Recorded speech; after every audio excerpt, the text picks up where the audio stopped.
It's Words About Books, Nate. Words about books, Ben.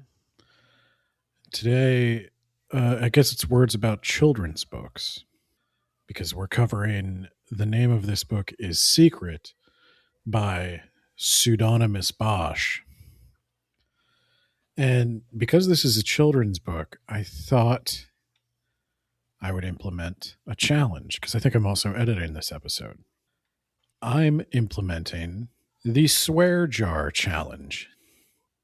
Each time one of us uses inappropriate language, I think we're going to have to cover a short story by a 1-star author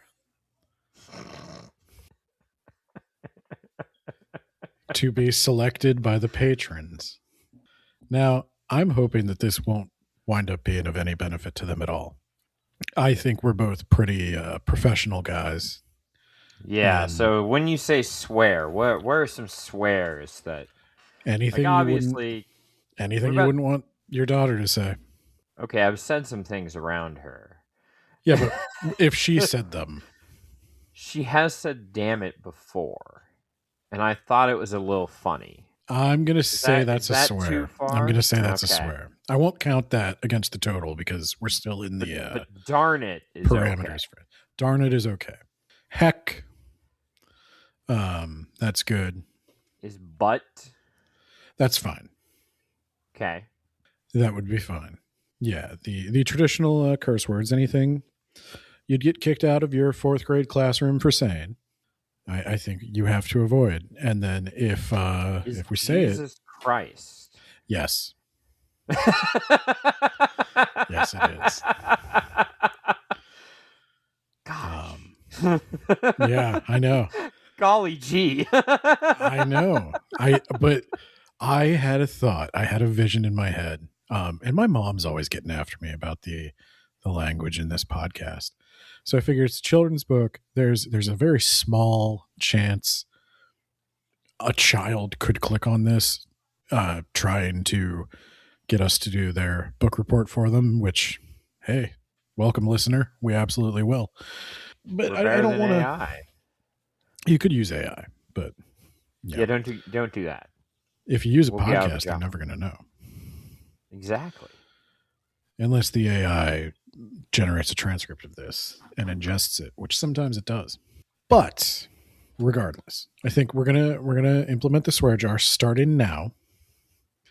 Okay, so your previous questions, they don't count. But now we're in it, and you better be careful. You could wind up with a Lovecraft. You could wind up reading some of Ernest Cline's. 1-star Lovecrafts? I'm going to say 1 star from either of us. An author that got 1 star from either of us. Oh, I see what you're doing. Yeah, and they'll get to pick a short story by one of those authors. I thought you meant like a Goodreads 1 star. And I'm like, I don't even know if we could we couldn't find one of those. Even Edenverse has 2.5 or 3 stars. I was going to say, I think I gave it 1, you gave it 5. So there you go. Even 3. But yeah, so we're covering the name of this book is Secret by Pseudonymous Bosch. So kids, first challenge, it's pronounced Pseudonymous. Okay. I would not have gotten that. Pseudonymous. It is a little mystery novel by this guy whose name is a play on Hieronymus Bosch, which is interesting. Hieronymus Lex, the Oblivion Guard, that his anti-thieves guild, and he goes after the pores. Oh yeah, I do remember that guy. Yeah, no, Hieronymus Bosch is a painter who paints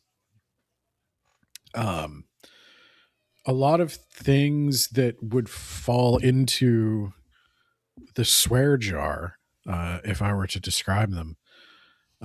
So that's weird that there's a reference to that. But I'm going to... all these references went over my head.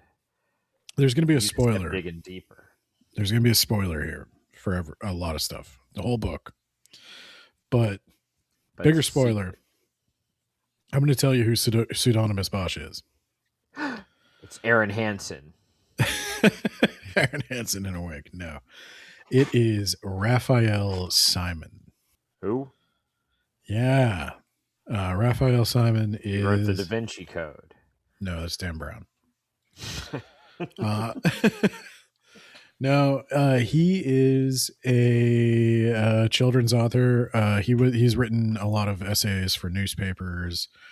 I think he was doing some like writing workshop for kids where like I don't know, adult writers would like pen pal with kids, and part of that project was he sent this story to a kid like a chapter at a time, and eventually wound up publishing it, and that became the whole secret series. He is now publishing books under his own name now. If you go to his Mm. website, he Raphael claims to be Pseudonymous Bosch, and Pseudonymous Bosch claims that Raphael is lying. Ah, So there's a little mystery there. But yeah, could be his Nate. could be Nate. Could be Could be Nate. Nate. You never know. But I think his most recent book is the Anti book. Ah, yes. How you train Antifa soldiers to overthrow the government.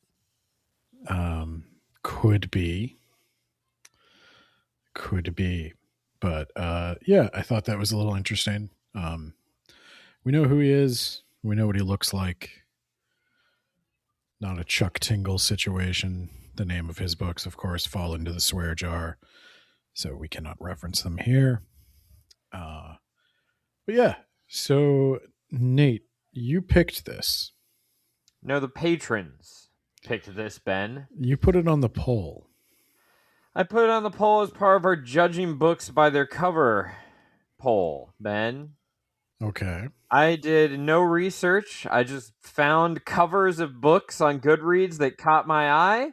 I did not look into it anymore, and then I described those covers terribly to our patrons, who then voted on it. Well, this one, you kind of have to have the physical book because the cover is, it's like a two-parter.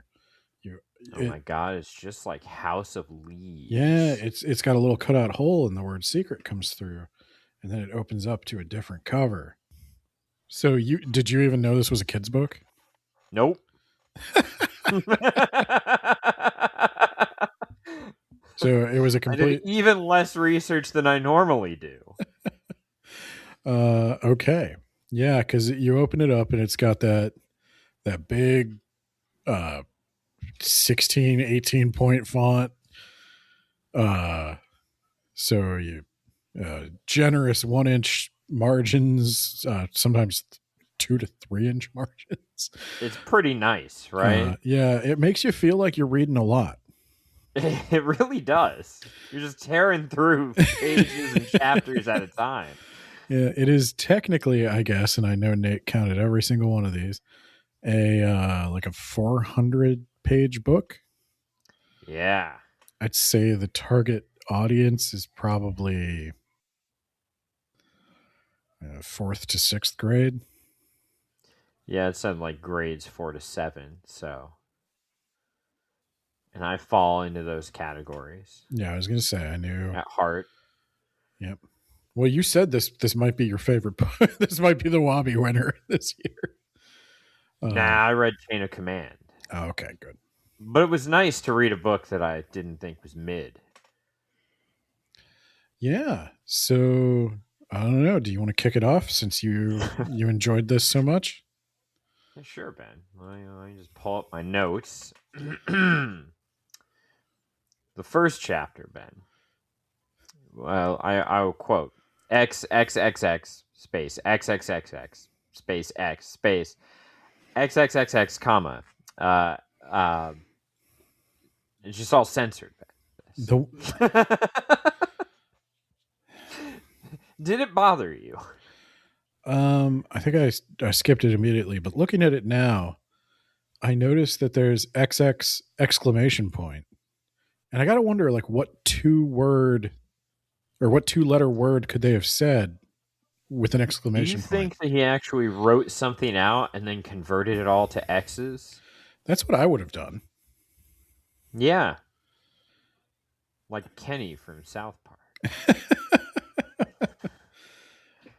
Yeah. So I take it there's got to be some way to decode this, probably. I don't know. We'll run it through Chat GPT. It'll give you an answer. It'll definitely tell you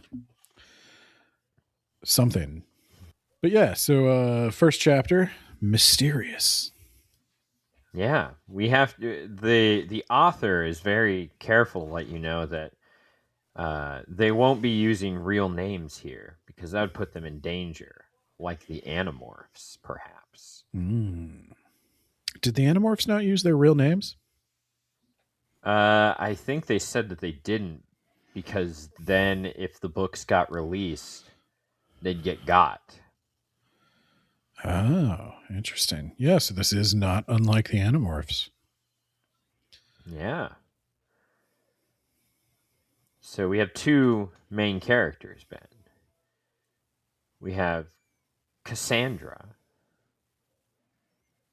who is a survivalist, Ben. Her motto is to always be prepared. She has a backpack just full of stuff just in case she needs it. She's like a wholesome Alex Jones.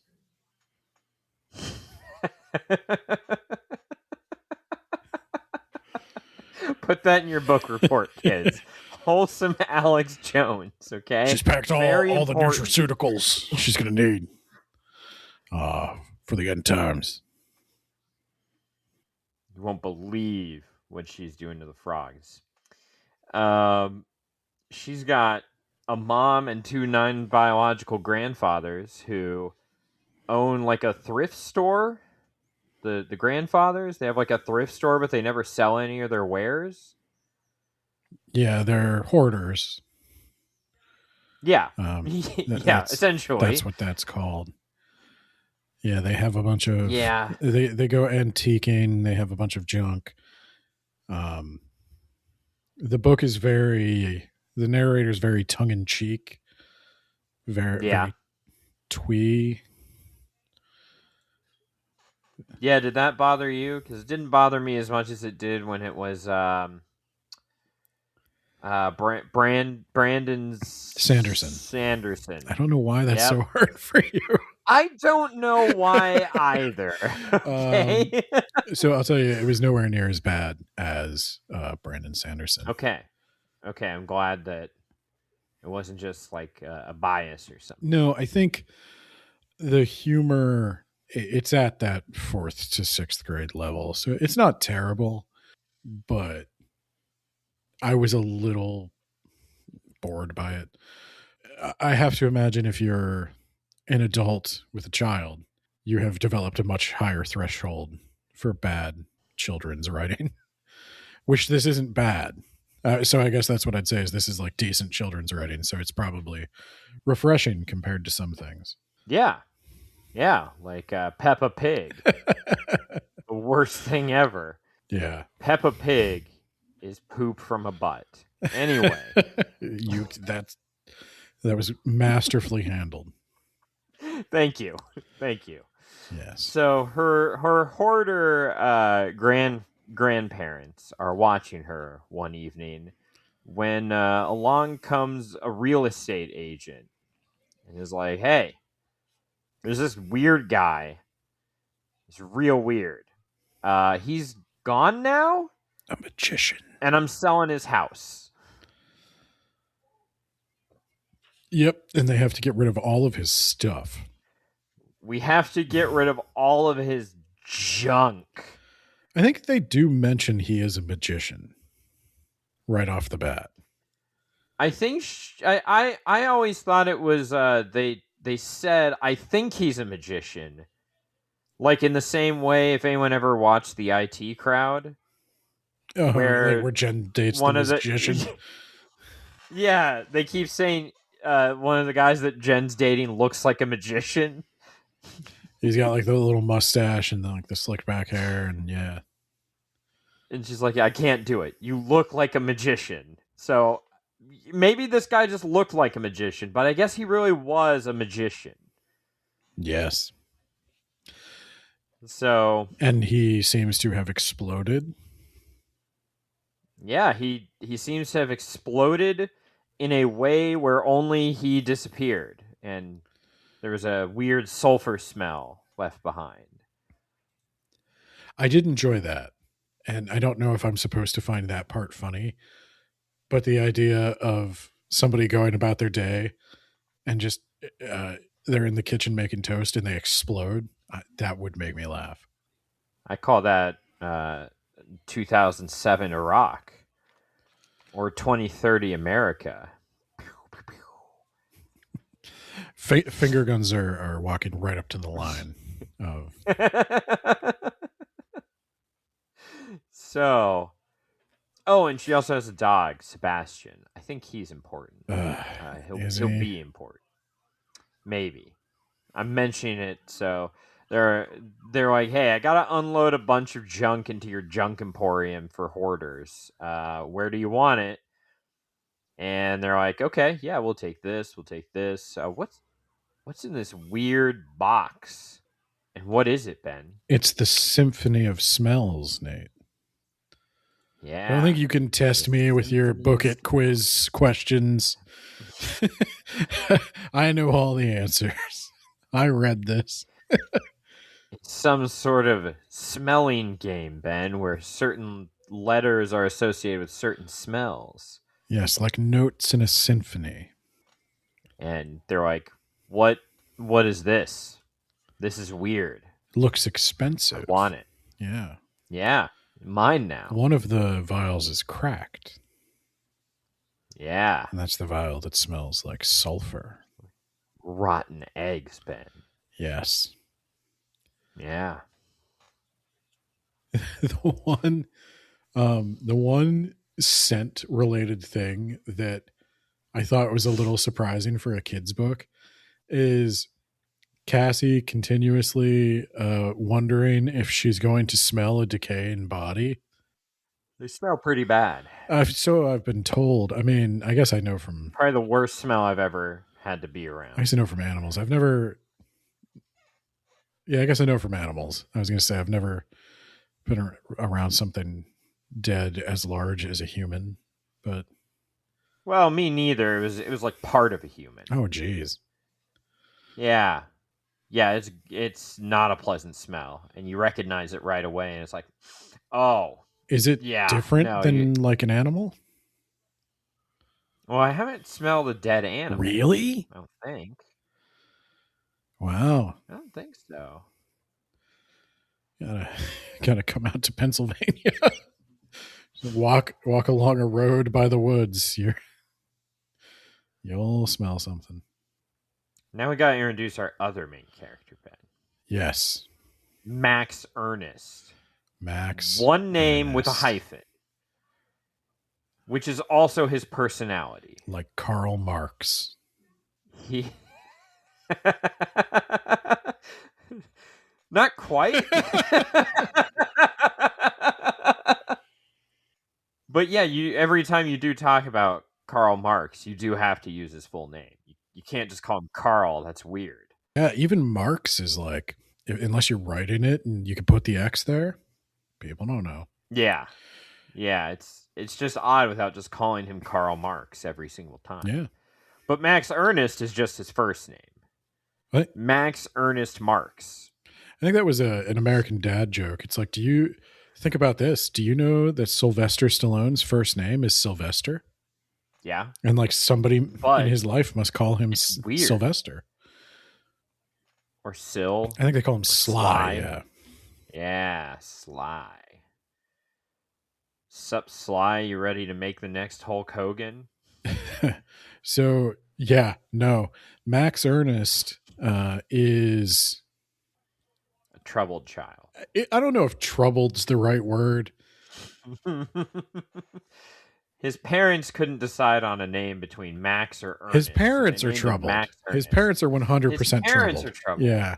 They had divided the house exactly in half. Both of them are psychologists. So they know that they is okay. Time out real quick. Is idiot a naughty word, Ben? Would No, that you can trigger the say switch? idiot. So they're a bunch of idiots, not good psychologists. Oh, Because they were like, well, we can't have a child raised in a broken home and like go back and forth between houses or whatever. That's not healthy. So instead, we're going to draw a big line down the middle of the home. I take half, you take half. We're not going to talk to each other ever. We're going to relay all of our communication through our child. And our child is going to sleep in a bed that is exactly halfway, like on both sides of our house. And that's how we're going to live. yeah. I was going to say they heavily imply that Max Ernest is. Maybe I shouldn't say they heavily imply that he's on the spectrum, but yeah, I did get that. They seem to be evaluating him, like trying to figure out he's got something going on, and they keep taking him to doctors. But I don't think there's anything wrong with him. I think he's just neurotic because his home life is terrible. Yes, his home life is a garbage fire. Yeah, so I think he's probably okay based on his interactions with Cassie and everything. Like he's a little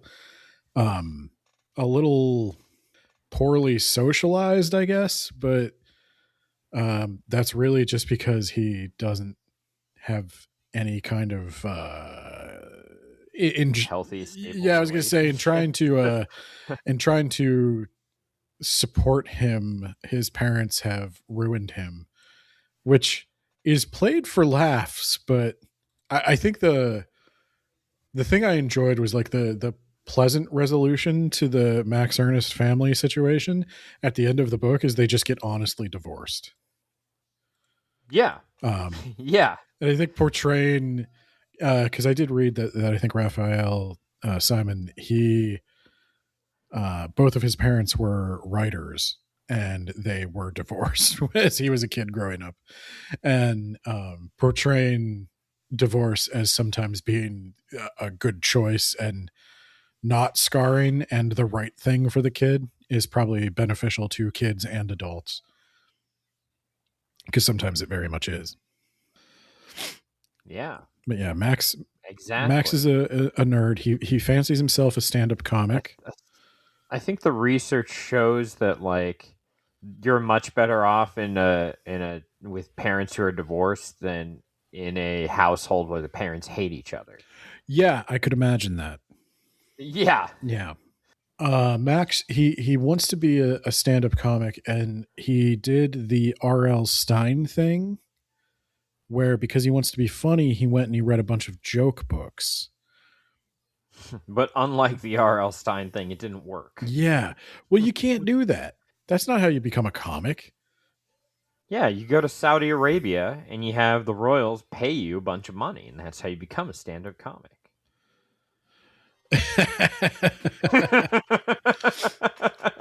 Well, that's how you know you have become a stand-up comic, is when you've reached the point where the Saudi royal family wants to use you to whitewash their reputation.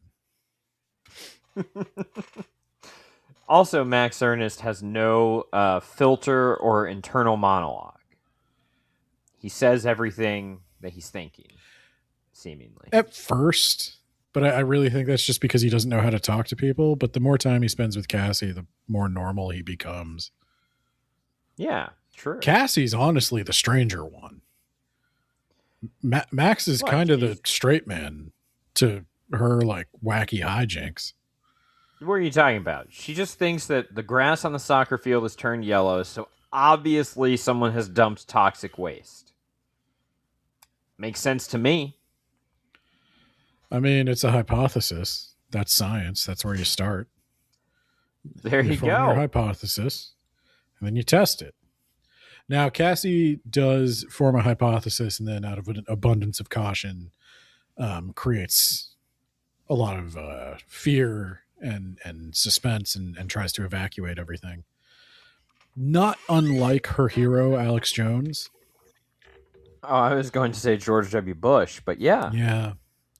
Cassie always carries a backpack. She must always have the backpack on her because she is Important. a survivalist. And she is a survivalist because her father was hit by lightning. Yeah. But he wasn't. He wasn't. Yeah, that's a big reveal at the end of the book. He wasn't hit by lightning.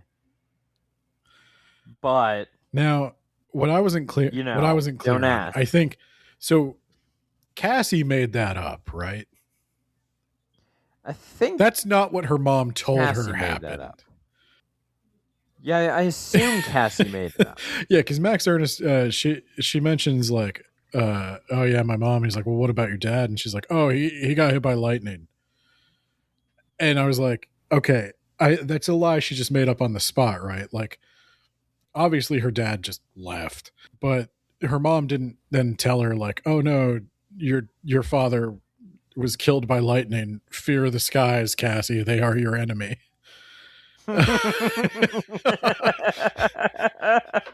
And she set off on a quest to take out Zeus before all's said and done. But Cassie gets the Symphony of Smells. She takes it with her to school.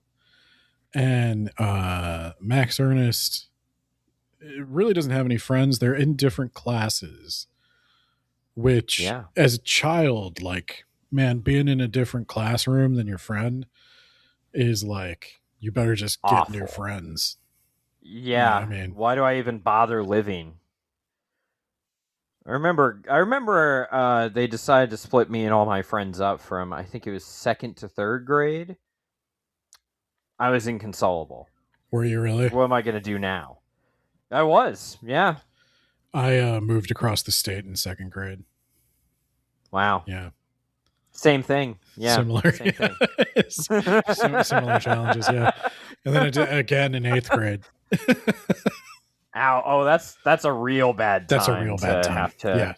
Yeah, that's a real bad time to have to make a major adjustment. Didn't go well. Yeah, I'm pretty sure once you get into middle school, you just have to live where you're at until you're out of high school. Yeah, no, that didn't go well. Yeah. No wonder you hated middle school. Yeah. That sounds awful. That sounds terrible. Yeah, no, it was pretty bad. One of the lower points in my life, and that's saying something. Because boy, do I find lows all the time. That was actually probably one of the lower, though. Maybe the lowest. Dang. Yeah, put that in your book report. Yeah, very important. By the way, if you're a kid listening to this and your parents are thinking about moving schools, you're going to be fine, though. It's going to work out for you. I mean, if you do it in elementary, you might have a shot. Okay? You might have a shot if you do it in elementary school. After that, you gotta convince your parents, like, okay, 6 through 12, we live here now. We're not moving. My advice, just do a sport, do a club, do something where people are forced to interact with you. And you're forced to just have something in common. That's the easiest way to get over that hurdle is just some shared activity. But yeah, I do wish I would have done more clubs in high school. I think that would have helped my mental well-being. You know, getting into Taekwondo was my big, like, moving over the hurdle point. But yeah, she takes that. She takes that to school, and so they're in different classes, so they don't talk a lot, but they're at the recess, and she's got the Symphony of Smells out and a journal. I think she has the journal at this point. No, because they get the journal in the house. Oh, you're right. Okay, so there is like a hidden panel or something in the symphony. Yeah. So the Symphony of Smells. You can tell we read this like 2 months ago. they are trying to figure out like a riddle. I don't remember all the riddles. No, there's a lot of riddles, but this one spells out help, I think, they're from like the very smell. simple riddles. Yeah. And they're like, what if the magician is asking us for help? We gotta go there. And Max Ernest is like, you know what? I would argue with you, but I don't have any friends, so you're inviting me to go do something, so like, I'm in. oh, there's one thing I wanted to mention though. When they're playing with the Symphony of Smells, they describe, I forget, it's Bach or something. Yeah. And they basically play the musical equivalent of a Bach. Why can't I think of words? Symphony. Yeah. And while they're doing that, they don't really get it. But this one kid, I want to say his name is Benjamin something. Benjamin. Yeah. Yeah. Yeah, that one barely stuck with me. Yeah. Surprisingly. Benjamin, he acts like he's hearing something. Yeah. And that's your first clue. Now, that's weird. Yeah, because she bumps into Benjamin. We get a little bit of backstory about him here and there. And he's an artistic genius. Yeah, he's like a true, he's almost savant-like in the sense that he truly does seem to have trouble communicating in any other way but his chosen medium. He might be on the spectrum. Yeah.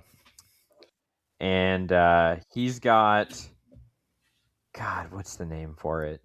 Synesthesia. Yeah. You can see, I was going to say you can see colors. No, you can. I too can see colors. You can hear colors, or like it's where you get a different output from your input. I had a friend who pretended. I was going to say that he could hear colors.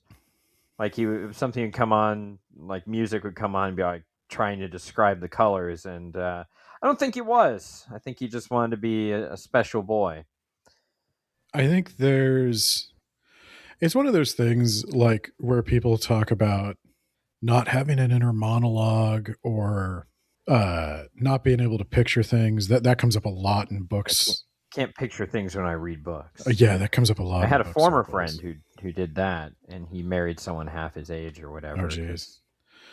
Then he put gross, scantily clad anime ladies all over that his guy. car. Yeah. Oh, wow.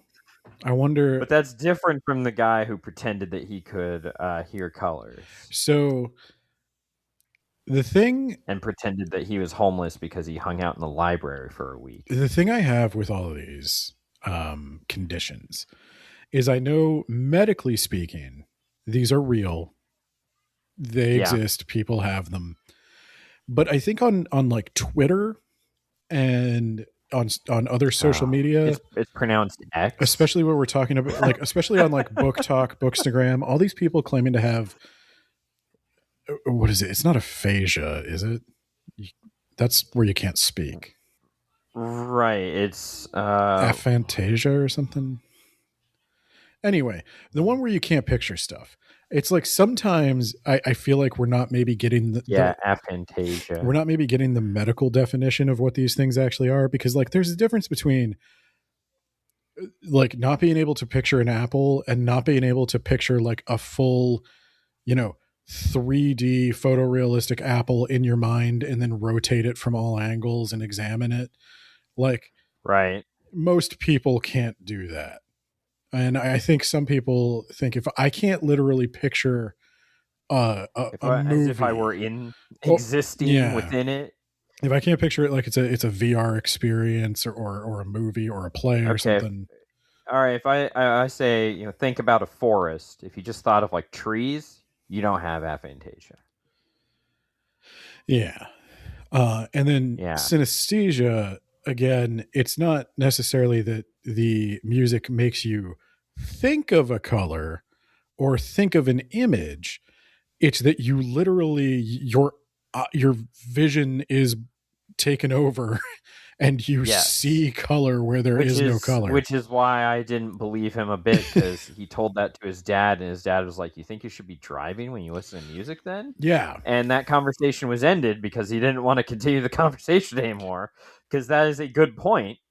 If you really did see color, maybe don't listen to music while you drive. But he didn't.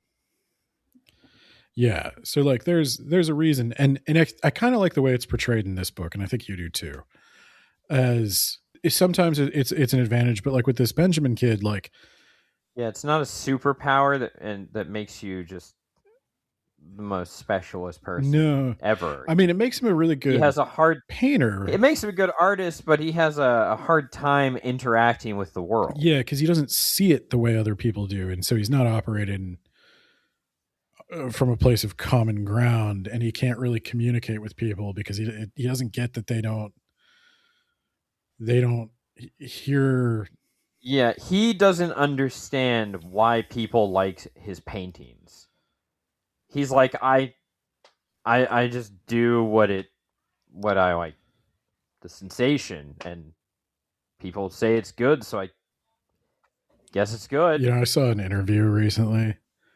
Wicked, the movie musical just came out. Yeah. The lady who played Elphaba was in an interview, and for some reason, like Jennifer Lawrence was there. It was a bunch of Hollywood women, and the lady who played Elphaba was like, "I have synesthesia, so when I hear music, I see colors." And Jennifer Lawrence, without missing a beat, goes, "Oh, what does this sound like? Ah!" And she just made this annoying noise and was like, "What color is that?" Brown.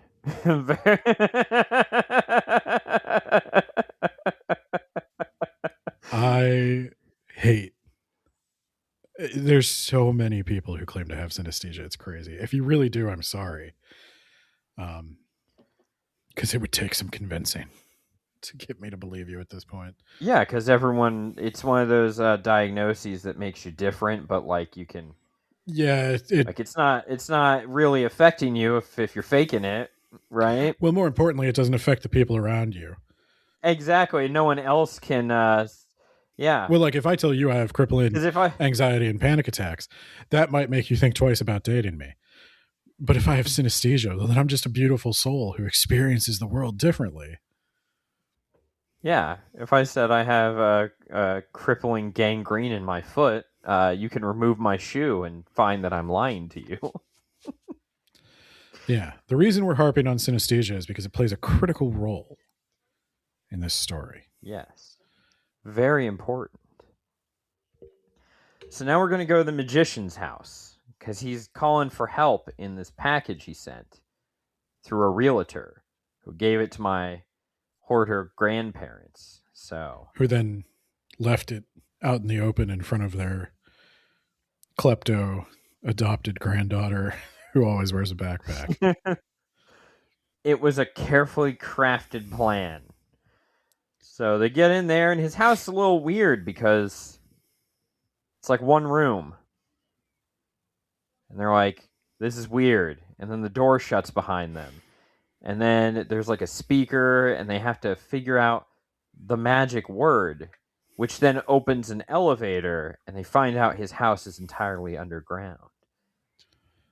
Would be real awful if a fire started there and your only way out was an elevator. You actually raise a good point. That can't be up to code. She can't sell that house. No, not at all. My grandparents did live basically in a basement. Like, now, are these the grandparents he started building the house? Yes. Yep. They built the house. I mean, it had like 4 bedrooms and all the amenities, but it was all entirely underground for some reason. Because I understand that he didn't want to finish it. What? So he just didn't. So the upstairs was a garage, and that's it. And then you descend into the house. That's actually insane.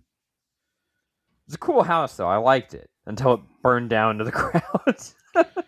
Which is really just the first floor, so that was okay. No, I mean, it burned out everything. Because the heater was in the basement, Ben. I mean, everything in that house was underground. The basement was made of wood? No, everything inside of it was burned. I mean, the foundation and everything was still there when we went later. It's just, all the stuff was gone. Did he have insurance? And I don't know. I assume he probably did, because they weren't like broke or destitute afterwards. I don't know if insurance covers the fire if like it's because you didn't clean your chimney for like 5 years or whatever. Not if they can prove it. I do wonder. All I know. I thought you were going to say like your grandfather built his house entirely underground, because like where you live, tornadoes or something, like tornadoes killed his whole family.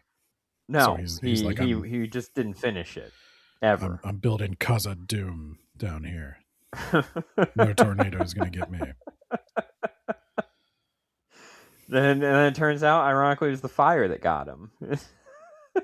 Okay.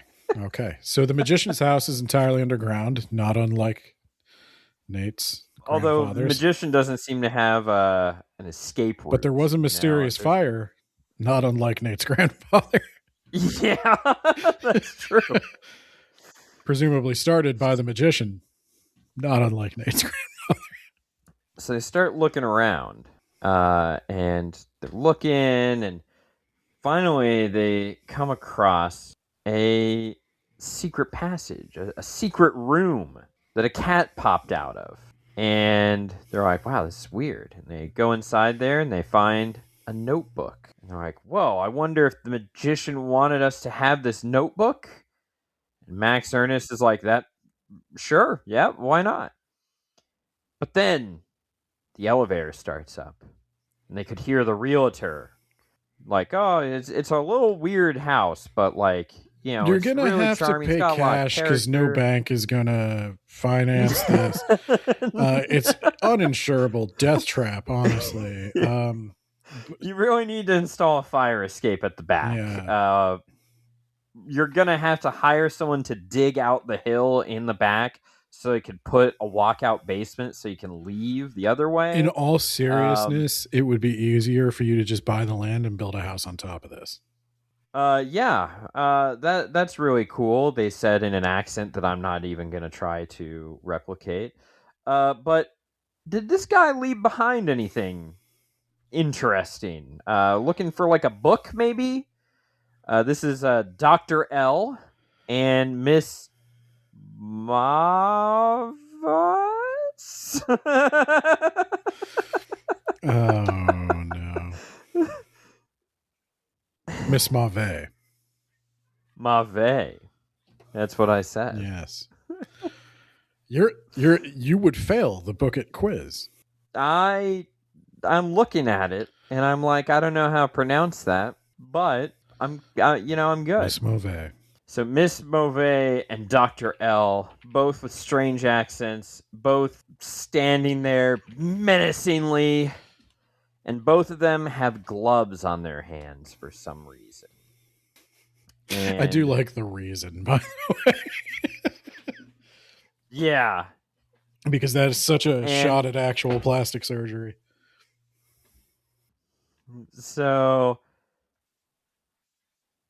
yeah, they're hiding from these menacing fellows until Max Ernest gets some dust in his eyes and nose, and he coughs. So in that moment, Cass decides, grab them, including the dog, because the dog came with them, run past these villains into the elevator and get the heck out of Dodge. Nice save. Yeah, so they do that. I would have pretended to be ghosts. Because it's a secret room. It's like, what are you going to assume? There's kids in the walls? No, it's ghosts. There's an old man died here. And I would try to sound like him. I'd be like, oh, pick a card, any card.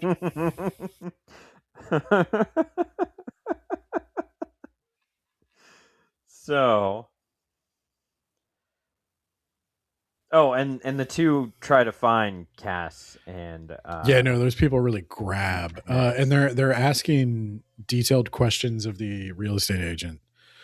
Like, what did you do with all his belongings? Like, exactly what did you do with all his belongings? Which antique shop did you give them to? Was there a journal, like a little book? And when the kids run past, they really go after him. And you get a Yeah. good long look at their faces because the elevator is, it's So going up. very slowly. I'd imagine because it's a residential elevator. I can't imagine it's very fast. Yeah, that's the one. Is the one part. Like he had to. It's powered by like a 50-watt motor. Yeah. Yeah, what happened again? What happens if the power goes out? You just have to stay inside until. There's an escape hatch in the elevator, and you really only have to go up like 5 feet. Oh, So you you probably just climb on top you of the climb on top of the elevator, then you elevator. walk right out. Yeah, maybe there's a ladder carved into the wall. It's like a 75-year-old man that lived here. You could do that in his sleep. They're like, all right, we need to not get caught by those guys, obviously. And then they go their separate ways. They're going to meet back up at school. They're going to look at this notebook. And then she goes back. Oh, yeah. Her mom is going to Hawaii for a vacation. So she's going to stay with her grandfathers. And anyway, she's back at their shop, and it's eerily quiet. And then something explodes like a gunshot. She runs downstairs. Her grandfathers are fine, by the way, but the Symphony of Smells is gone. Magic. David So, Blaine. Street magic. Mind freak. Man, you remember like in the early 2000s when like magicians were big? I remember there was one on Comedy Central. Yeah. We did some stand-ups. Yeah. There were comedy magicians. There was David Blaine. There was Chris Angel. Like they were trying to make magic cool and not like There was the lamest Job thing from, one could do. Arrested Development. They're illusions, Michael. Tricks are for a different episode. They learn the story. Okay, so they go into the journal. It's blank, and they solve some stuff, and they learn the story of the Bergamo brothers, Ben. Yes, they do. They've got this crescent moon birthmark, and they're from the old country, but Mussolini took over. So we got to go now. And you're going to go live in Kansas City, a city Hulk Hogan famously said was garbage. And Hulk Hogan, I don't really like you. Known for its thriving Italian immigrant community? Not particularly. Known for being the location of strange, magical, dark carnivals? The World Series. I mean, I can imagine that Something Wicked This Way Comes was somewhere in Kansas. Yeah. It felt very Kansan. Yeah. So, the Bergamo brothers. There's the magician, who is This is where I'd fail the test because I Pietro. Pietro. And then Luciano is his brother. And they're going to go to Kansas City. But wires get crossed and they don't quite make it there. And they instead end up in a circus. You see, Ben, both of them can smell sounds or hear smells. I think they can hear smells. Yeah. Yeah, so they develop a bit eventually where, like they do cold reads, like they're going to tell you, they're going to talk about your fortune, or talk about your dead loved one or whatever. It's part of the bit, and then they drop a smell and they communicate that to the other one. Yeah, they have So these like you're in the middle. vials of like smelling stuff, and they'll throw it into a fire, and when it burns, there will be a smell, and through the complicated series of smells, they can communicate complex messages. Yeah, yeah, they'll be like, oh, you're cold reading, and oh, do you have a someone that you need to talk to? You have unfinished business with a father, right? And then they'll be like, yes. Oh my God, how'd you know? And why did you just fart?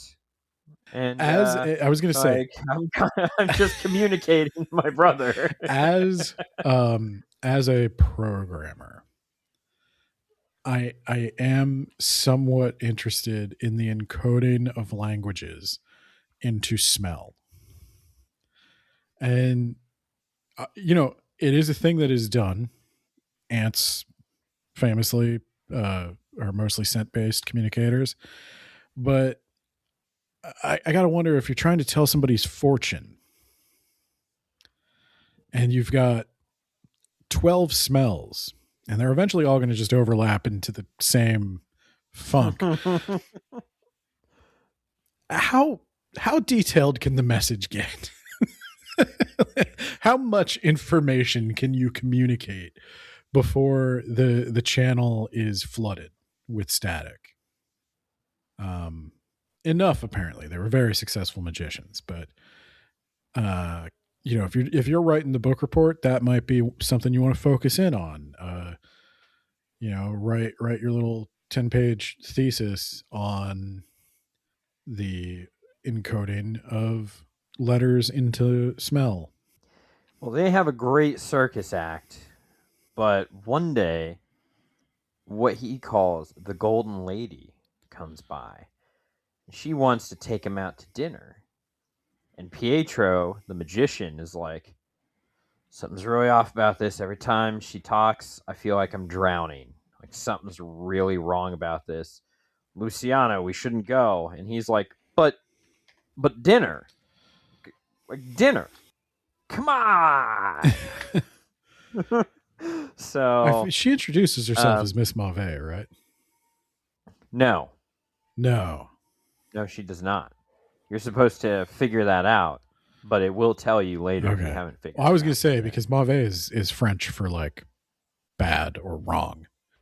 Gas. And I got to imagine, to an Italian, you would recognize like the root. Yeah, that's why she didn't introduce herself, probably. Yeah. So that was the last time that he ever saw his brother again. He goes to that dinner, and they're gone. Never come back. Couldn't find signs of him. And it turns out that the ringmaster sold them to this lady, which is something you can do when you're a carny. Never trust a carny. Yeah. If you're a kid listening to this episode, that's the one thing I want you to take away, if nothing else. Do not follow a carny to a second location. Or any adult, really. So Pietro has decided he's going to do some murdering. He's going to get this ringmaster in his sleep. But he never gets the chance, Ben, because when he tries to do that, whole circus has been burned to the ground. And he's like, oh my God, that was meant for me. And then when he searches through the debris, there's one word. Help, written in code, Ben. So apparently they burned it to the ground, and then they planted some smells right in the middle of the fire. And he got help. And then he started tracking, like, there's a girl who was like 9 years old, and she had synesthesia. Syntholstasiac. She was never heard from again. And he just knows these people whoever they are, they got his brother, they got this girl, they've gotten other people with that same condition, and the end.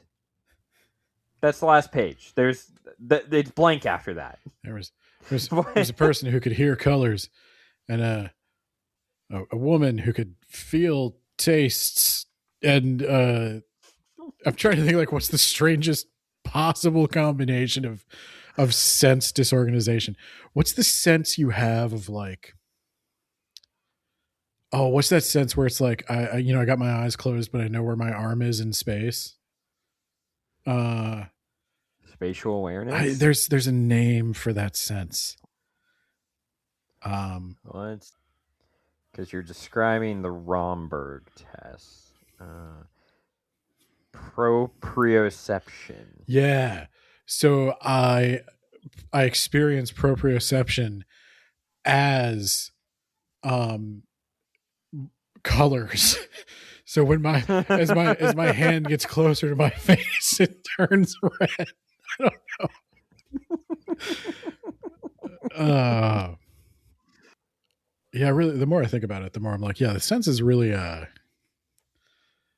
kind of work as like separate. You don't want them bleeding into each other. Yeah. There's a reason why it's wired the way it is. And it's so that you can't be super cool in college. I mean, it's not a swear word, but yeah, I won't risk it. Nah. Well, try to use different language. You're right. I mean, I have different language. Yeah. Yeah. Is getting laid. I don't think you've sworn. You're close. All right. You're close.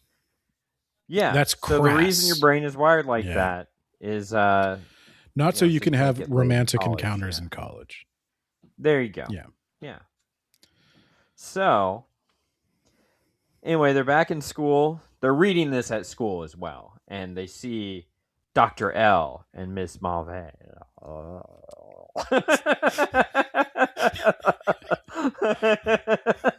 It's not that hard. I can't wait. It really isn't. I want you to try to pronounce a particular word later on. All right, but if it turns out to be a swear, then you have to take the punishment. No, it's Latin for thrice great. Okay. So they're like, they must be looking for us. But in fact, they were not looking for them. They were looking for Benjamin. Benjamin has gone missing. And she's like, oh my God, I swear I saw him being a little boy in the back of their car. And at first I thought, like, oh, they must have a kid. It's a little weird that. Well, they're talking about enrolling a kid in a school. That's how they got into the school. Yeah, I guess that's true. Yeah. And it's like, well, this is a public education. You kind of have a choice. It's, you live in this area, you're going to this district. I actually did have a choice once. Oh, that's weird. Yeah, when that first move in second grade, I fell between two districts. Huh. And I could. How's that even happen? Very sparse population. Yeah, I could Oh, is this where you got well water? Yeah. Okay. Yeah, that makes sense. I could technically go to one school or the other, and I got to tour both and pick. How does a second grader make that determination? Oh, so how I chose?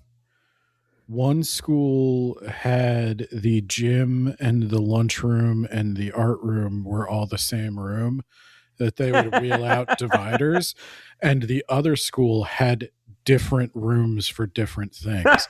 So I went to that. I wonder which one you picked. That was the criteria on which I evaluated when I was 8. Yeah. It checks out. I don't want to eat lunch where someone else just had gym. That's me. Yeah, that's a good point. Solid pick. I think you made the right decision. No, I think so too. But now that building has been, the building I went to elementary school in has been exploded. On purpose. It was demolition, but Oh, As okay. far as I know, they never Okay. built anything in its place. A bunch of people I went to school with there were, the weird thing is I know more people I went to elementary school with than I went to high school with. Like I'm still in contact with more people from my elementary school than from my high school. I think that's probably true of me as well, but Yeah, so they were all trying to get like a brick from it to like, I want to remember, the good times. And it's like, it's so sad that those were the good times though.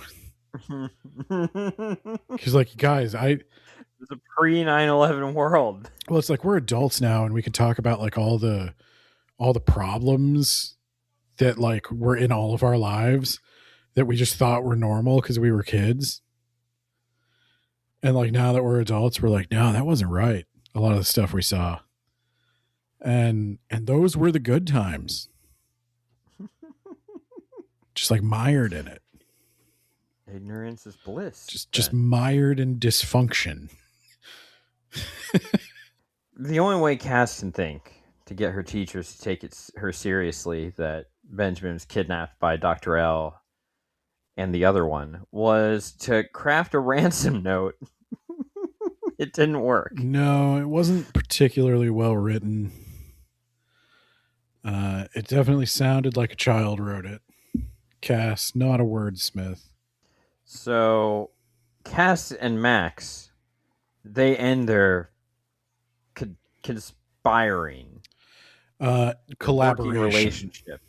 Collaboration. That's They're what collaborators. It is. They're not friends. Because he told his new doctor about Cass and some of her weird habits, and the doctor's like, well, that's strange that she would have a backpack on at all. Well, no, he told the doctor about Cass's father being struck by lightning, and then the psychologist was like, oh, well, obviously she's become a survivalist because she feels like she can't count on anything, and there's too much like random destruction in her life, so she feels like she needs to always be prepared for every situation.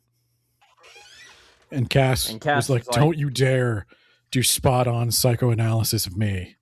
You little two-named weirdo. I'm a survivalist. We're done. Friendship, well, not friendship. Collaboration over. And it's funny because Max Ernest is like, oh,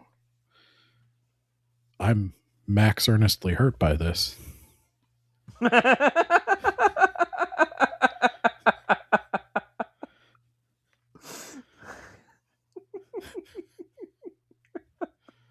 Oh. The one thing that I thought was weird, and you tell me if you picked up on this.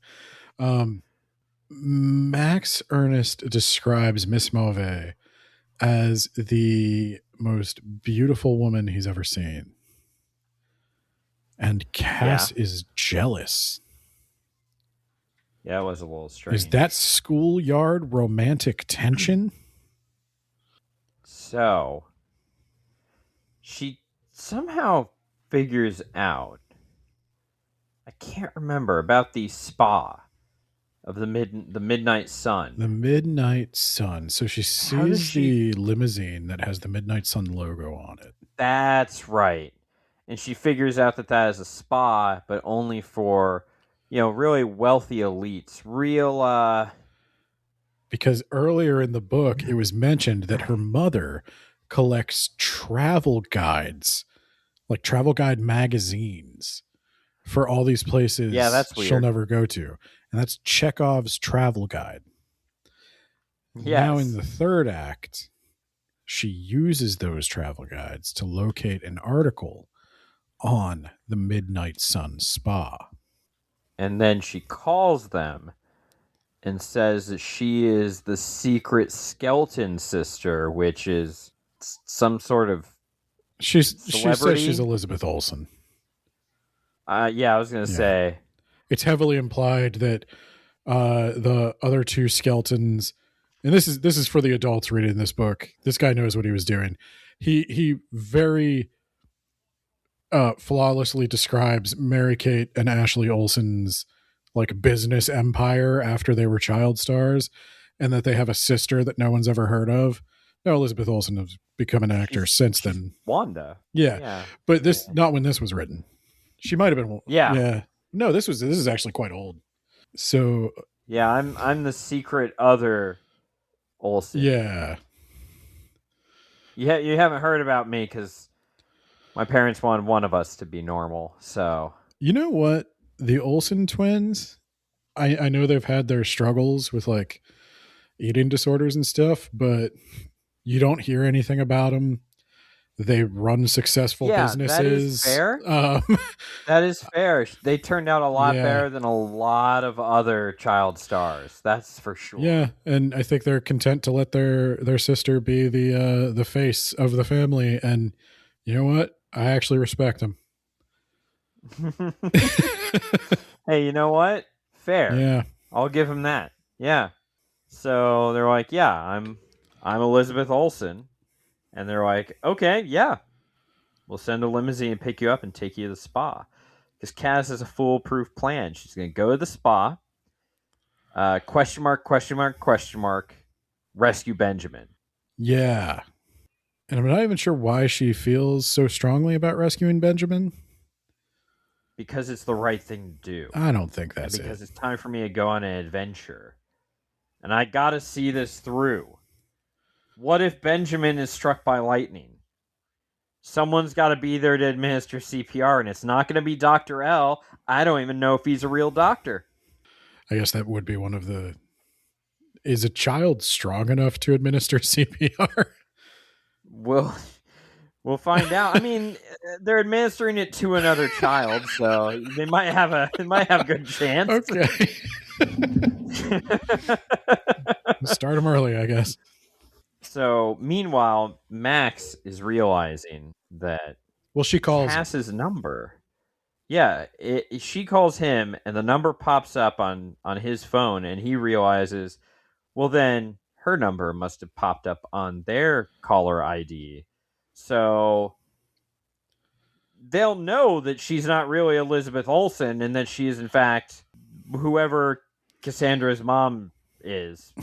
Yeah. So, oh no. I gotta go save her. And Cass left the notebook or the journal with Max Ernest and left him a message like, if I don't get out of this, at least one of us needs to survive. Take the blame. It's gonna be you, Max. It's gonna be you. So they get to this weird compound, and she's got what is essentially a guard who's like a servant who delivers stuff to her and waits on her, and she does a bunch of weird things like a gold bath and a mud bath and eats weird things and tonics, and finally she gets some sort of like, was it a massage? What was it? She gets a massage. It's a spa. Yeah. But she also The realtor is here. Yeah. She's looking real thin. And anyway, they do the massage, and it's also like a form of hypnosis. And Dr. L is like, why are you really here? So they know it's her. They know she's not Elizabeth Olsen. heir to the Smoochum Empire. That sounds right. Yeah, there's some lip gloss that like rich girls have. And Oh, and I forgot that Cass has pointed ears like an elf. And they're like, we can fix those. And that upsets her because it's like, that's not something to fix. Those are my ears. Thank you very much. I was going to say, if I had elf ears, I'd be in heaven. You'd be calling me Elisar. And I'd be claiming kingship of Gondor. So Max arrives here. Oh yeah, Cass, I think, sees Benjamin. Like, she knows where he is, but now she just needs to get there. And there's also a giant pyramid in the middle of this spa with the sun on top, like a fake sun. That's the midnight An sun. ever-burning torch. So Max Ernest is here, and he's like, "Hey, I just talked to Mr. L and Miss Malvey, and yeah, they're actually pretty cool. Dr. L said he can cure my condition with something called a lobotomy. So that's gonna be pretty cool. Like he can just fix me right up. I don't even have to do the therapy anymore. So that's pretty cool, Yeah. right? Yeah, that's a good vocab word for kids. Look for And pictures. so they're in a tent, and also for some reason Gloria is here, and they start explaining their evil plan. That there is like a truth, or like there's something that, what was it? It was like I actually was pretty impressed with this because it's not bad in terms of like actual occult nonsense. They are alchemists, yes, the Midnight Sun people, and they are searching for the Philosopher's Stone, the prime material from which all other material is derived. people. Yeah. I watched Full Metal Alchemist. Yeah, but it's not just people, it's people with synesthesia because they are closer to the truth. The truth being that, and it is like Full Metal Alchemist, like the truth, is that there is, everything is one thing. All that we see and hear, all that we taste and touch, it is all the same thing. We are all one connected entity in the universe. And the people with and these kids have not been in college yet, so they have not smoked the reefer and got that knowledge. Well, there's an interesting thing. Like there's an actual interesting scientific thing. People who have taken and I think this is a term used in the scientific paper, though they do assign a quantity to it, a heroic dose of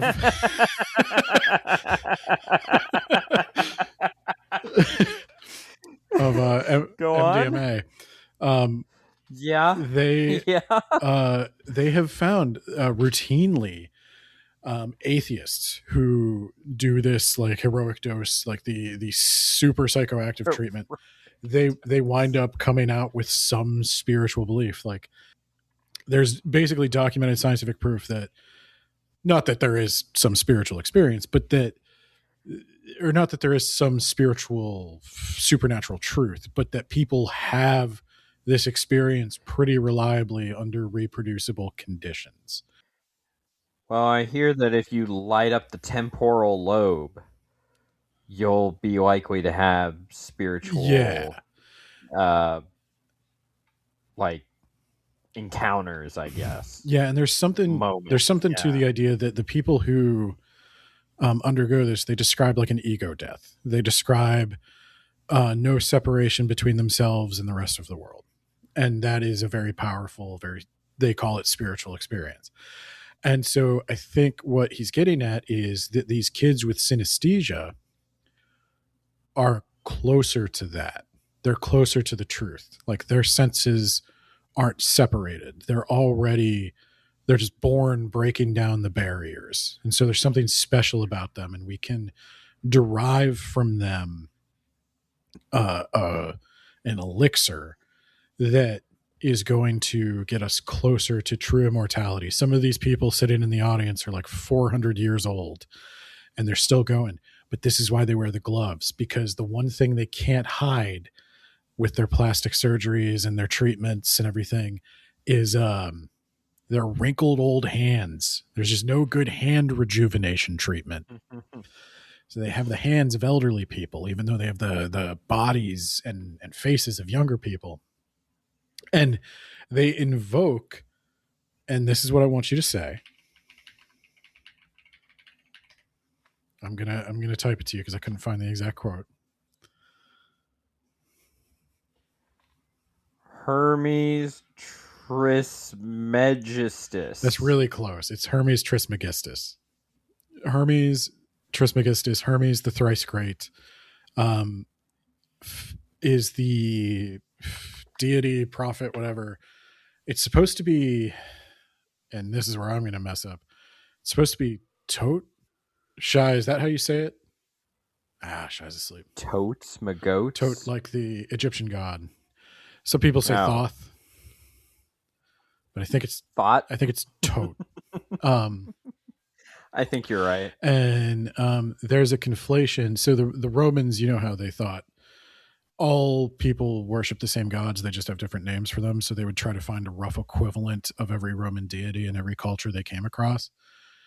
So Till they got Jesus. so they associated, Hermes, Mercury with Tote in Egypt. And there's a big thing in Western esoteric tradition of hermetic orders, people who are founded on the teachings of Hermes Trismegistus, who is an enlightened being, possibly a god, who gives instructions for all kinds of stuff, how to live in harmony with nature, what the nature of a soul is, what the nature of a body is, what the nature of a god is, and what the nature of the ultimate universal truth. And he comes up with ideas like that there's a creator deity, pure spirit, whatever. There's a material creator called the cosmos, and then it goes on and on. So there's actual like alchemical stuff being referenced here. It is kind of cool to see it in a kid's book. I might get him in trouble with parents who think this is like witchcraft or whatever.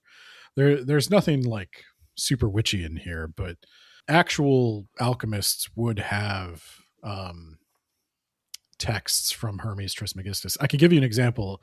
It's something we're going to cover on Words About Occult Books, but there's a text called the Corpus Hermeticum, which is supposedly written by Hermes Trismegistus. And when they found it, it dates back to about 100 AD. But at the time, during the Renaissance, when it resurfaced, they thought it was much older, and they thought it was a Greek translation of an Egyptian text. And they took a guy who was a translator, they took him off Plato to have him translate the Corpus Hermeticum because it was more important. And it wound up being an original Greek document from much later, from after Christ, which doesn't count as a swear because I was using it inappropriately. I wasn't taking it in vain. So yeah, that was interesting. But yeah, these are worshippers of Hermes the Thrice Great. They are some kind of weird hermetic order practicing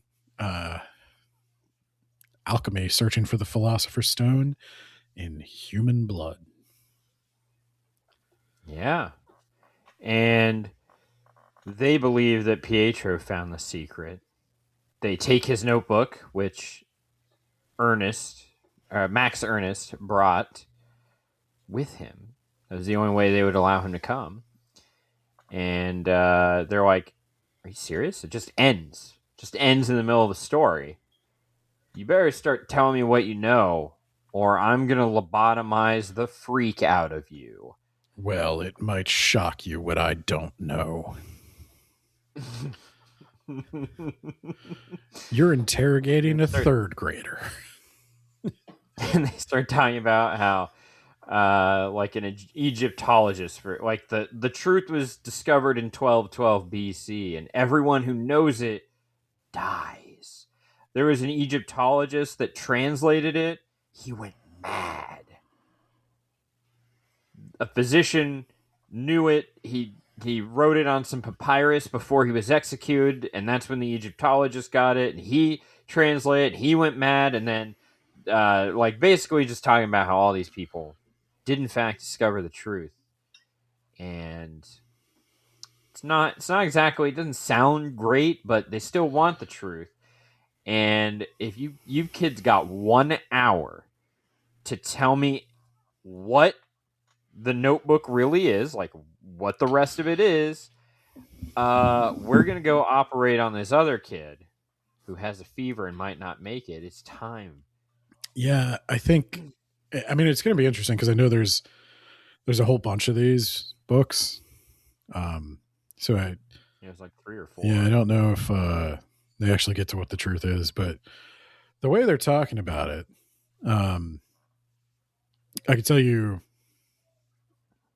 if it's from the Corpus Hermeticum, they're probably talking about that some kind of gnosis, which is an enlightenment experience. Yeah, Geonosis, And where the droid army was being built. I think gnosis just means like knowledge, or to have knowledge of, to know.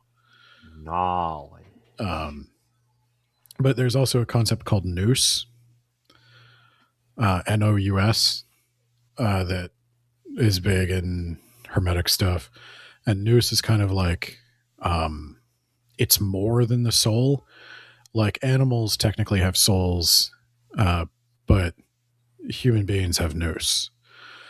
We have the ability to become enlightened and godlike. And so there's probably like that's what a lot of these Hermetic orders are about. Like as you rise through the ranks, and like the Freemasons dip a toe into this as well. Yeah, I'm a little sad that my Masonic temple was bought. There's one right across the street right now. But they dip a toe in this. Masons actually use it. Yeah, they do. I mean, look, ours the Freemasons, use. They're just people. They're just old guys that have like chicken barbecues every now and then. Some jerk. Okay. Some land developing jerk came in, bought the Masonic temple, looked super cool, for like $1 million, and is going to turn it into lame apartments. Hey, keep the altar. You got to turn it into something cool. Yeah. What every Masonic temple needs to have what the two pillars, the 2 columns. Yeah, that's what I got. Yeah, it's got them. Yeah, it looks really awesome. There's a lot of rules about how it has to look, but as you rise up through the ranks, you're supposed to be revealed like greater and greater truths, but you're also supposed to be practicing and studying to earn those greater and greater truths. And so these people might be trying to access a truth they're not ready for. Ooh. Or that they're not through the capable. Spinal column of a child. Yeah. Yeah. Yeah, they're not capable of understanding. They're trying to take a shortcut. So their guard suddenly changes his accent. He's like, bro, dudes, you gotta get out of here. Time to bail, dog. But I don't know why he started doing that, because he changed his accent again later. And they're like, He's a okay, this is weird. Disguise. He's counterintelligence. He's a spy or something. And they're like, okay, how about this? You pretend to be beaten up and tied up. We're going to go save our classmate Benjamin. Okay? And so earlier, Cass was wandering around the grounds, and she found a building that had Miss Malve's office. And she's like, there's got to be a secret tunnel from that office to the pyramid. I don't know how she came to that conclusion, but it's the correct conclusion. So she goes in, she finds a secret passageway that does in fact lead into the pyramid, because the pyramid has a little moat around it and the drawbridge has been brought up. So then they go in, and there's just a crowd of people all wearing gloves. And they're like, we finally have the truth.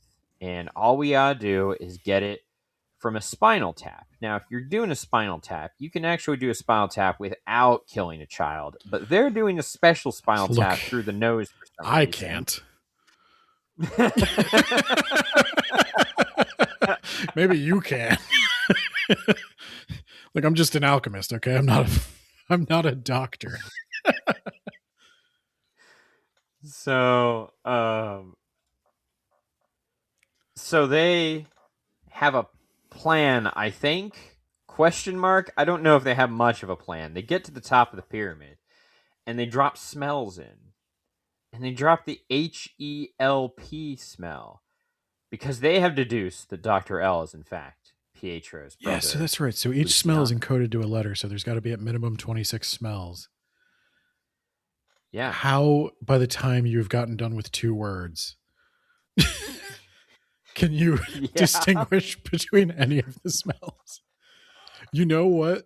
That's what those first 2 pages were about. That was the message he communicated to me. I'm getting a lot of X's. X is the everything smell.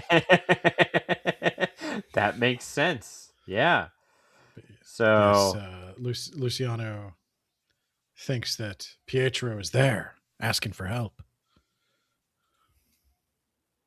And so they run outside to figure out, like, Pietro, Dr. L does. Then they... What do they do? They kick over the torch. Over? Yeah, they start a fire. Well, there's a big old fire. The midnight sun is a big fire. It's in like an ever burning alchemical torch, and they knock that over into the pyramid. Yeah, to burn down the building. And then in the chaos, they grab Benjamin. They go down the other side of the pyramid. They go inside as Dr. L and Mauvais come up the other side. They get into the pyramid. They grab Benjamin. They take him out through Miss Mauvais' office, and they're running and running. And eventually, in all the chaos, her grandparents and also... Well, that one guy shows back up. One guy, yeah. I was like, I don't remember his name. That one guard shows back up. Owen? Andy? I think it's Owen or something like that. Owen shows back up, and he picks them up, and he starts driving them down the road. Crikey. I think he's Irish. Okay. Top of the morning to you, kiddies. Also, there's one little nod to this guy's actual life. He describes Owen as being older than them, like not quite an adult, but not quite a child, kind of like that age of like an older sibling who's like way older from your dad's first marriage. And that's a reference to his own life and his own sister, who is much younger than him because his dad started a new family late in life. Nice. So this guy, and I got to be honest, I would really like to hear his explanation to the other guard who found him tied up. I'm going to need to know how 2 9-year-olds beat you up and tied you up. Right. I don't buy that. No, I don't think that's what happened. And it's frankly insane that you thought I would. So they're driving down the road. They're trying to get away, and they come across her grandfather's pickup truck parked sideways across the road, blocking traffic in her out. And he turns the kids over to the grandparents, and there's touching reunion. And Owen drives off, and then I'm off to find me Lucky Charms. Nobody believes Cass about what happened. But my dad did get shocked by lightning. It just didn't kill him, and then he went and started a new family.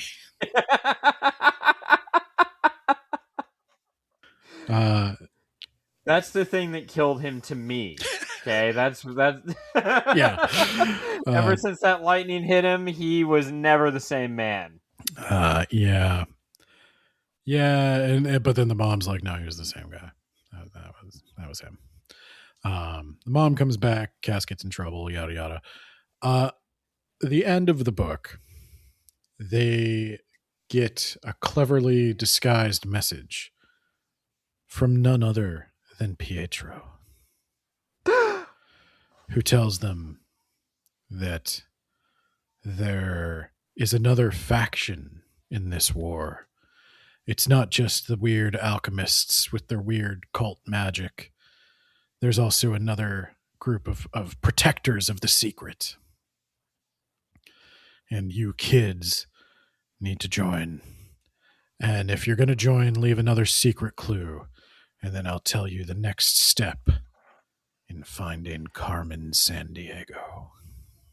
And also, Dr. L and Miss Malvey did, in fact, escape. Yes, they did. So you will see them next time. Yes. They escaped. They know where you live. Yeah, that was my thought. Like, what's to stop them from coming back? I'll get you next time, Gadget. Yeah, it's that thing with kids, you know. Everybody knows where Inspector Gadget lives, too. They never blow up his house. So, yeah, I think that's the end. Do you want to rubric and give your thoughts? blog.wordsaboutbooks.ninja/rubric.html. Content and ideas. All right, Ben. Content and ideas. At a 4. Yeah, that's what I put. Yeah, it reminds me of a lot of other kid stuff. Because a 5 says you have to have a lasting impact on the reader. We read this 2 months ago. I'm struggling with some of the details. Well, that's my thing. I was like, it reminds me of a lot of kid stuff. It reminds me of some of the better versions of the kid stuff. It's a very well executed version of a familiar plot, but I will give it points for like was not expecting a reference to Hermes Trismegistus in a children's book. I think it respected its audience. It was a little suspenseful, a little scary without being anything that I think would give kids nightmares. I always appreciate that when we read a kid's book. So yeah, I think 4 didn't quite like 5 is really breaking the mold. 5 is a rare book. Organization. I went with a 5. Thought I had solid pacing. And I felt like I read so much. I went with a 4. And I'm being a little nitpicky here because a 5 really is like high praise. The beginning was a little slow for my tastes. I don't feel like it picks up until she meets Max Ernest. Like everything before that, I didn't really care. I don't care about Cassie's grandfathers. I don't really like Cassie's grandfathers. So I got to tell you, there's a thing I have for all the horror I watch, for all the creepy stuff I can tolerate. You know, the one thing I can't tolerate? Hoarding. Yeah. I can't look at it. I looked. There's like a scale for how bad your hoarding is, and I'm really low on that scale. I felt a lot better about myself. Yeah, I don't know. I can throw away anything. Every time I move, I throw away a bunch of stuff. The last time I moved, I left probably. I'm gonna be real with you. I left probably like $300 worth of comic books.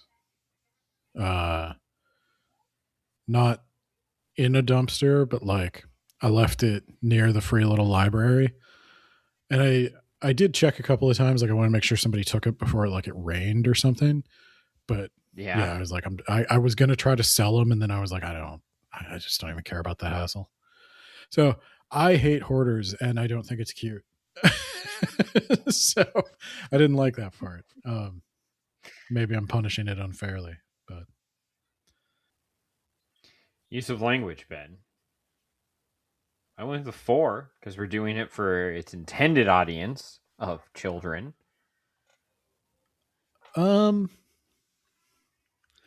Yeah, I could even maybe see my way to a 5. Oh my god. I think I'll go with a 5 since I've been a little uncharitable, I guess. I really was impressed with the vocabulary. I think he does a good job of adding in a little bit more difficult words than the age group, calling them out even because he's a somewhat self-aware narrator, and anticipating where the kids are going to have trouble, encouraging people to look them up. I think as a teaching book, it's probably pretty good. I think your kid would actually learn something. Personal preference. I'm probably going to go with 5. I really like the book, Ben. Yeah, I don't know. I mean, I guess I'd go with a 4. Like, the element that doesn't quite work for me is it's a kid's book. But I don't know if I should hold that against it, because I think I'll go with a 5. Because if I'm saying, like, for what it is, I think, yeah, it's a pretty good kid's book. If I'd read this when I was the right age, I think I would have really liked it. And recommendation strength, Ben. I think I might have to adjust my Goodreads rating. I'm coming up slightly higher.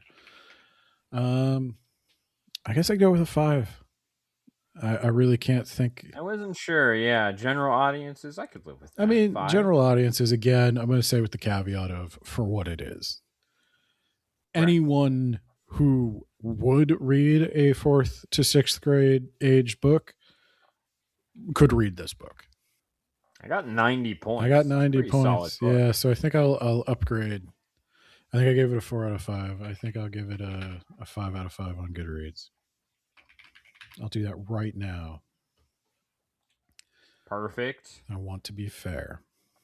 All right. Well, next week, Ben. Next week. Another Patreon chosen child's book. Yeah, So you didn't know, like you weren't planning on doing that. You did know Artemis. Not planning on doing this. So you did know Artemis Fowl was a kid's book, right?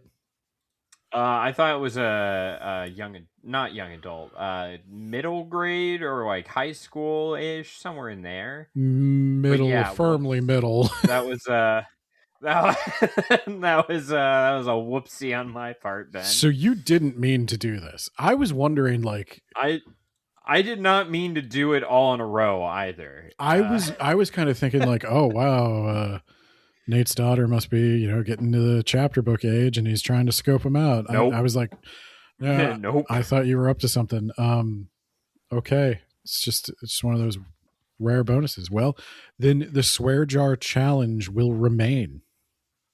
Oh my God. Be careful with that.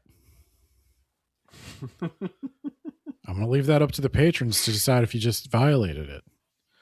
Well, this is post episode. No, the kids are still listening. They haven't gone to bed yet. Well, they should stop. It's past their... All right. After the 90-minute mark, you got to go to bed. After the 90-minute mark, you got to shut the episode off. Because right now, we're going to thank our patrons, all of whom have a credit card. And therefore, I assume are over the age of 18.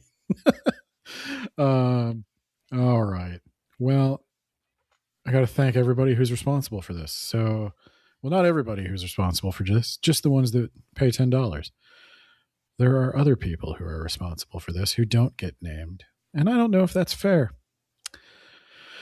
But we have Jamie, the Gravy Man of the If You Want the Gravy blog. I don't think there is any adaptation of this book, presumably because it's a secret. So, yeah, not going to see this on Jamie's blog. Isekai Sensei Sama of the That Time I Got Reincarnated in the Same World as an Anime Podcaster podcast. Are secrets isekais? Is it another world of the truth? Let's all take a moment and consider that.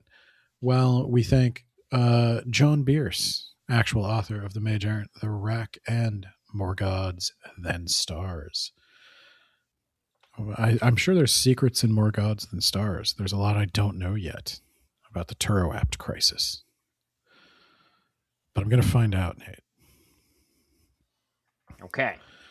And of course, Spooky Shy with a Y over on TikTok and the Words About Occult Books podcast, who is going to have to listen to me talk at great length about Hermes Trismegistus here soon. And finally, we have Jacob Lansky, Ben. Whatever. Jacob. Right? Oh, you put us... Okay, kids, seriously, now you. You're- This is a you're- contractual obligation, so we have to do this. So you got to shut it off now. Jacob Lansky doing whatever the fuck he wants, fuckers. Yeah, get it out of your system.